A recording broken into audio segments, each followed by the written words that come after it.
Have you ever had an idea of what someone was like, and then you actually met that person and realized that your idea and reality were much different? I remember when this happened to me. It was actually in high school. See, I played one sport, and there was this guy who played another sport. And the way that he walked through the hallways of the high school made it seem as though he thought like he was the king of everything. I remember like thinking all sorts of thoughts about what this guy's like why does he have so much attitude? Why does he think like he's so much better than everyone else? And then one year they put my team and his team in the weight room together at the same time. We had the same strength training class. And what was interesting is that the more time we spent together, the more time we spent like goofing off in the weight room, really just the more time we spent hanging out. What I came to realize is that my perspective on who this guy was completely wrong. Once we started hanging out, I realized like this guy's a good dude. Like he's funny and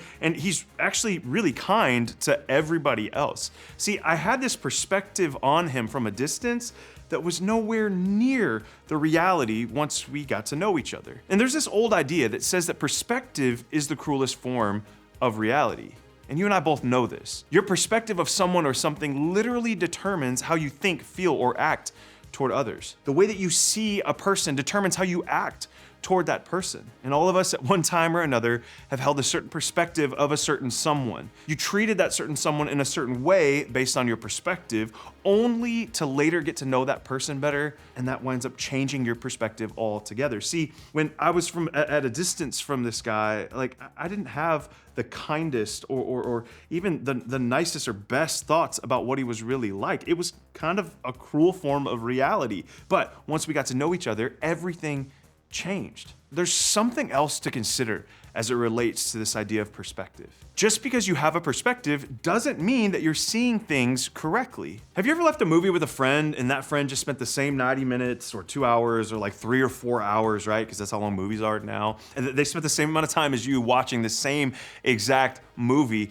but what they thought about the film and what you thought about the film is completely opposite. That happens to me, but it's because I fall asleep for like the middle hour most of the time, but that's not important. Or maybe, have you ever sat beside someone at a sporting event and you're watching the same exact game or match and the person next to you has no clue what they're actually watching, right? It's the friend who asks you how many points they've scored in a baseball game. Those of you who know baseball know exactly what I'm talking about. Or think about people. You and I can physically see someone and not see that person at all, like see who they really truly are. Perspective and vision can be mutually exclusive. You can have one without the other. There's actually a story in the Gospel of Matthew in which Jesus tells his followers something that probably sounds kind of weird without context. Here's what Jesus tells them. Your eye is like a lamp that provides light for your body. When your eye is healthy, your whole body is filled with light. But when your eye is unhealthy, your whole body is filled with darkness. And if the light you think you have is actually darkness, how deep is that darkness? There are a few different ideas of what Jesus meant here. Some scholars believe that he was talking about setting our sights on being completely loyal to God versus being distracted by things that are less than what God says is best. There's some other scholars that think Jesus was referring to this idea that first century Jewish people would have understood that an unhealthy eye meant that someone was greedy or selfish. So if we follow that second idea, maybe what Jesus was referring to was a person who looks for opportunities to be generous versus a person who's looking for opportunities to be greedy or selfish. See, once we become aware of the needs of others, we have the opportunity to put our faith into action, and that's when our whole body will be filled with light. Maybe Jesus was reminding us that the way we act toward the people in our world who are struggling and in need says a lot about what we believe. The words we use, the things we do, the way we behave toward others can point people toward God or can turn people away from faith. This is an idea that Jesus talked about specifically when he was giving his most well-known sermon on the side of a mountain. Sometimes we call it the Sermon on the Mount. He encouraged his audience to let your good deeds shine out for all to see so that everyone will praise your heavenly Father. Okay, don't miss this. Jesus was implying that God's light in you brings light to others. Jesus was telling his followers that the way we treat our family, our friends, and the people around us, it matters. He was saying that the words we use and the way we live our lives has the potential to point people toward God, but likewise, our words and behavior could actually turn people away from God. The way we live will either invite people into a conversation about faith or incite them into a conflict about faith. God's light in you brings light to others. Jesus was encouraging you to remember that the way you live your life, how you act, and how you speak will shine out for all people to see. And that has a ton of potential. I mean, it's like he's saying that could actually draw people to God. Everything you say, every word of encouragement, every post on social media, every time that you care for the hurting, every time that you acknowledge someone who's been left out or sit with someone who's lonely, not only says a lot about you, it also sends a message about the God you believe in. How amazing is that? God's light in you brings light to others. Think about it this way.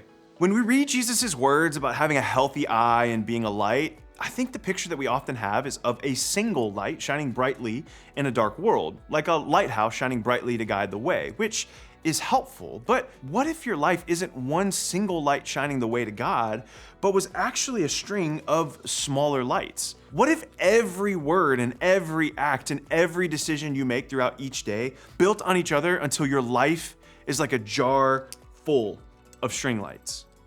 It shines brightly because of the number of individual lights in the jar. What if our lives shine brightest one step, one decision, one action, one social media post, one act of generosity, one word of encouragement at a time? When your eyes are healthy, like Jesus described, you have a whole new perspective of the world. You'll start looking out to see the needs of people around you, and then you'll be able to focus in on the ways to be generous and supportive. You'll be able to see people who need encouragement. You'll see people who need some compassion and some grace. And as you move to support and comfort them, your whole body will be filled with light, and your good deeds will shine out for all to see. Today, let me encourage you to do two things. First, see the needs around you. Take notice to see where people are hurting and where there's need. Look out for the person who's lonely or in need of support or encouragement. And then second, bless the people around you. Take a moment to consider other people and do what you can to help them in their struggles and difficulties. Maybe all they need is a word of encouragement. Maybe they need some practical help.